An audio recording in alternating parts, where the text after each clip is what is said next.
Welcome to online session number 19.3 on microscopic techniques, that is X-ray diffraction technique by S.B. Patil, Assistant Professor in Mechanical Engineering Department of Jayawantrao Savan College of Engineering, Pune. The course outcome number 2 is identify the suitable destructive or non-destructive testing methods and characterization techniques for materials used in industrial applications. Unit Unit number 2, that is material testing and characterization techniques. In this unit number 2, part 3, we have studied the sample preparation and etching procedure. We have studied the optical microscopy, and also we have studied the scanning electron microscope and transmission electron microscope. Now we are going to see is the X-ray diffraction, the principle and application. So in this X-ray diffraction, this is the particular image of X-ray diffraction machine taken from the IIT Delhi. Okay, this is the working principle of the X-ray diffraction, that this incident beam of electrons passing through this crystalline material, okay, at some angle, say theta, okay, and then from this material the beam is getting diffracted at an angle, say theta, okay, and the diffraction pattern is getting recorded onto this particular screen, okay. And this X-ray diffraction machine is also available at National Chemical Laboratory, Pune, and these are some charges of different techniques, the overview techniques, the technique and the analytical charges in rupees. You can see here, for example, say elemental analysis, the powder X-ray diffraction slow scan is available for 6,000 per hour. Okay, for microscopic technique, powder X-ray diffraction 0.5 to 10 degree slow scan is available for 8,000 per hour.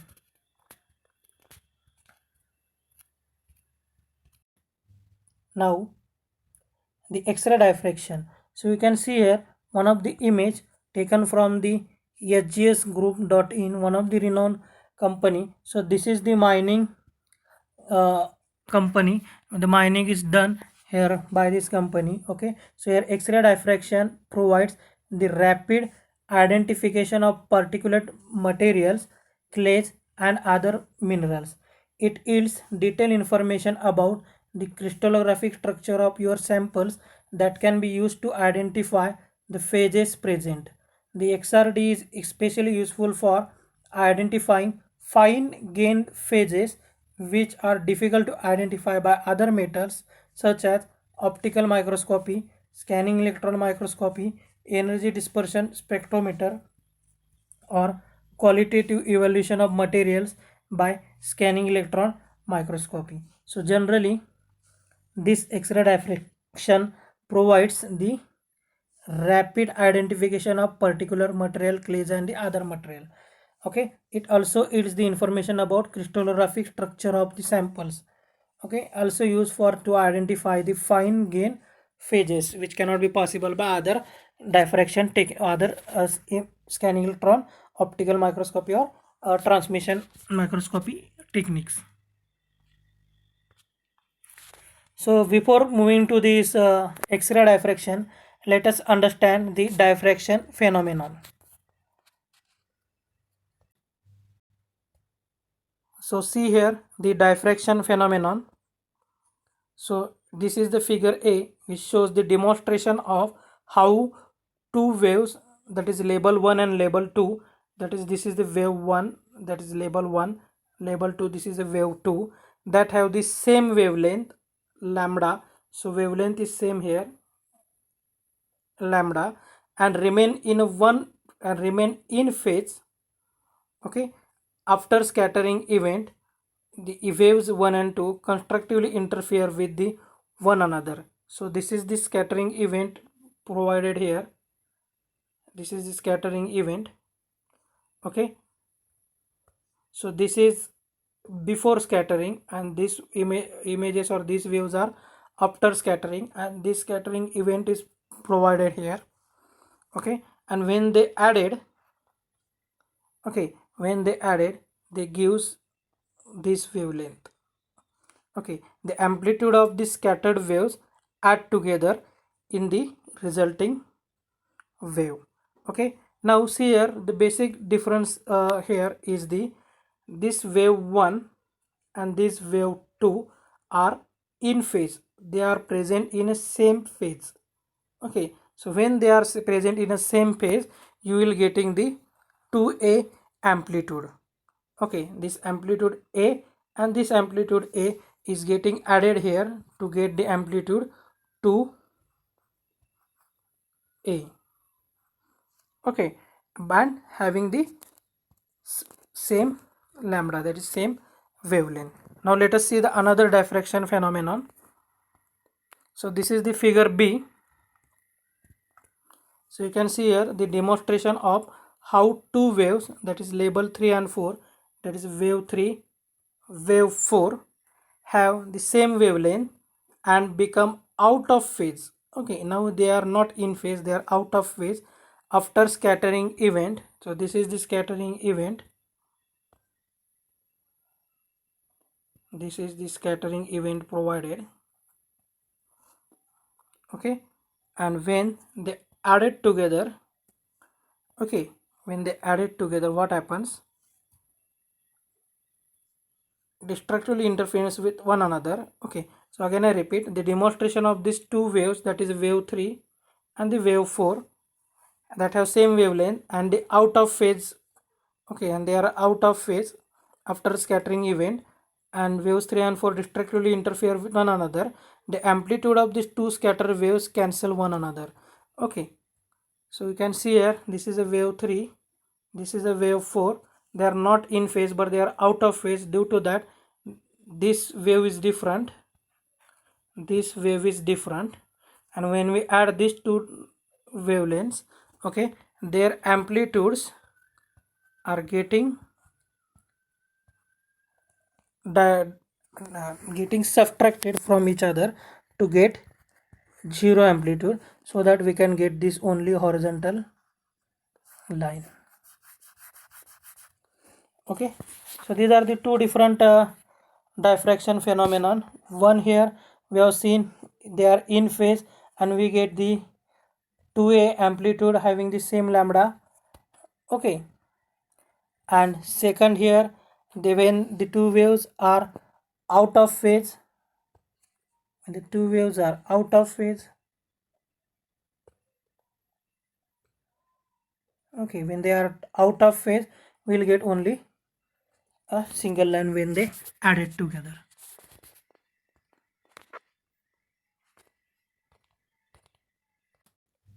Now let us see X-ray diffraction and the Bragg's law. Okay, X-ray diffraction and Bragg's law. So X-rays are a form of electromagnetic radiation. X-rays are a form of electromagnetic radiation that have high energies and the shorter wavelengths. The wavelength in the order of atomic spacings for the solids. So when a beam of X-rays impinges on a solid material, a portion of this beam is scattered in all directions by the electron associated with each atom or ion that lies within the beam's path. Okay, so let us now examine the necessary condition for diffraction of X-rays by a periodic arrangement of atoms. So see here, consider two parallel planes of atoms AA dash and BB dash in figure. Okay, where are this? This is AA dash, parallel plane of atom, plane AA dash, and here it is a plane BB dash. Okay, the distance between these two plane is DHKL. Okay, so this is the distance between these two planes. We call this distance as a interplanar spacing. Okay, and this spacing is shown here as D H K L. Okay,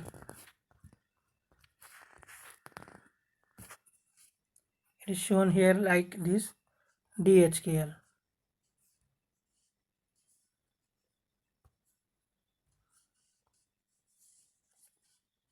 This is A dash, BB dash, and this one the distance is DHKL. Okay, again I repeat, consider two parallel planes A dash of parallel planes of atom A dash and BB dash, okay, having the interplanar spacing DHKL, also which have the same HKL Miller indices and are separated by interplanar spacing DHKL. Okay, it means this AA dash, suppose this AA dash having the plane say 1 0 0. Okay, this AA dash, suppose A dash having the plane 1 0 0, then also BB dash is also having the plane say 1 0 0. Okay, and then their spacing is the HKL. Okay, clear? Now let us see next part. Okay, now assume that a parallel, monochromatic and coherent in-phase beam of X-rays of wavelength lambda is incident on these two planes at an angle theta. So let us see here. So this is the incident beam 1, which incident on this AA dash, okay, and then diffracted in this fashion to 1 dash. This is incident beam 2, which incident on the atom Q on the BB dash and diffracted as a this 2 dash. Okay, so initially it is a 1 dash passing through the atom say P. Initially it is a from 2 to 2 dash, then and which passing through this atom Q. Okay, so this is the diagram of diffraction of X-rays by planes of atoms AA dash and BB dash.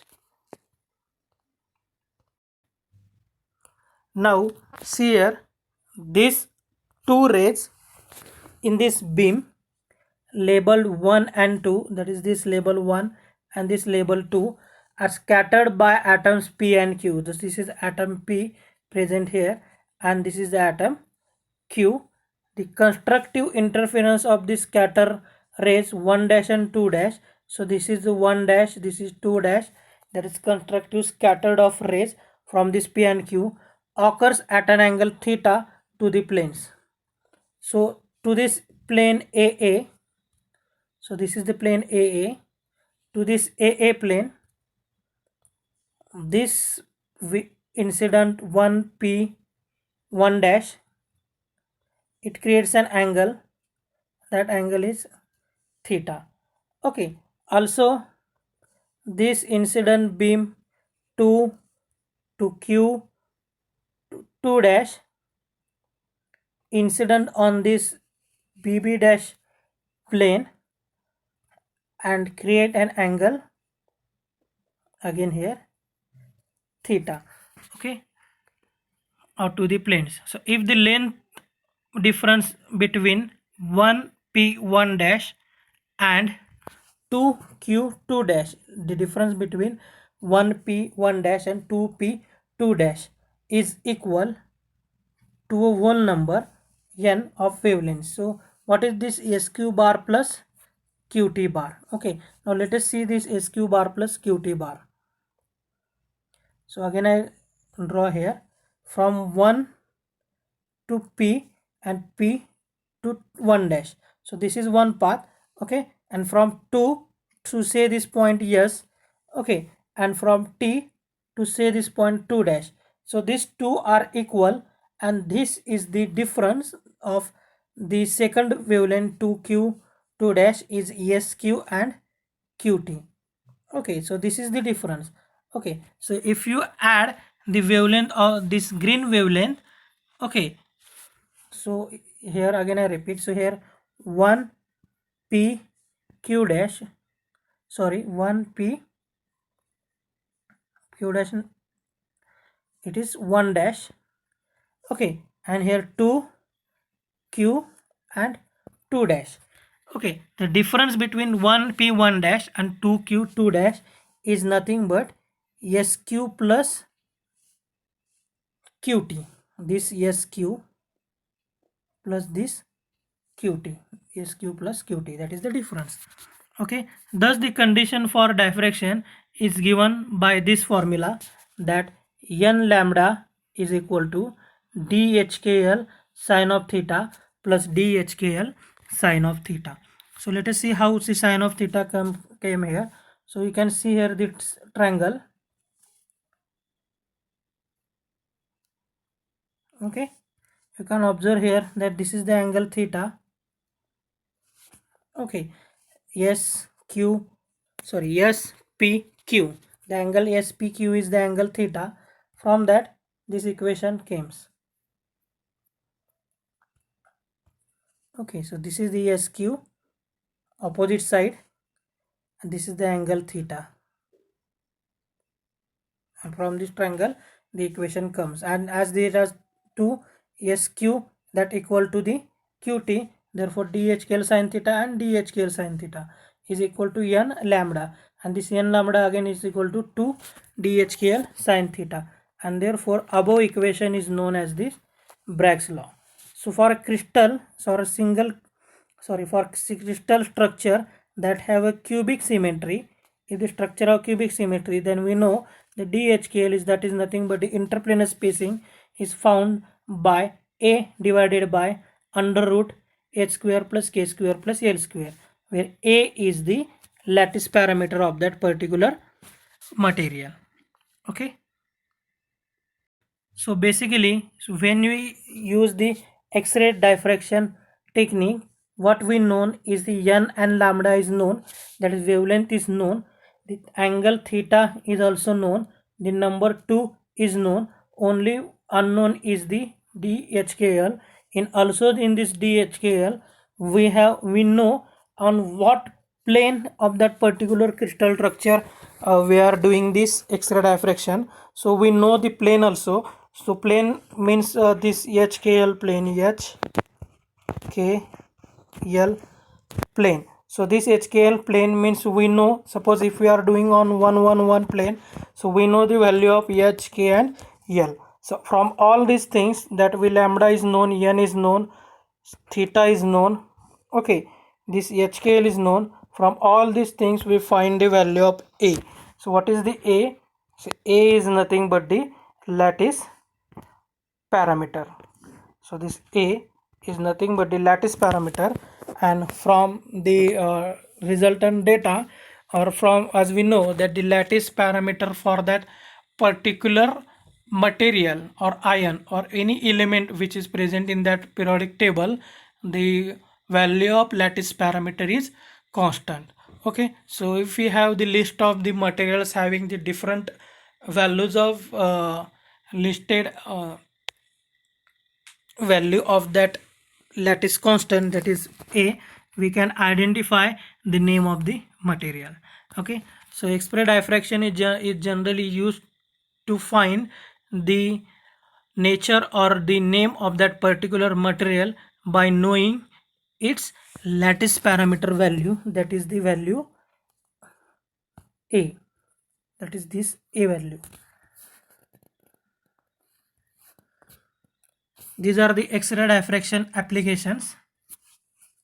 The structure of crystals, we can do the structure of crystals, we can do polymer characterization, we can go for state of anneal in the metals, the particle size determination can be done, the spot counting method can be done, the broadening of diffraction lines can be done, the low angle scattering can be done, to measure the thickness of the thin films and the multi-layers is possible. to determine the atomic arrangement is possible, and study of the rapid biological and chemical processes is also possible through this X-ray diffraction techniques. Thank you very much.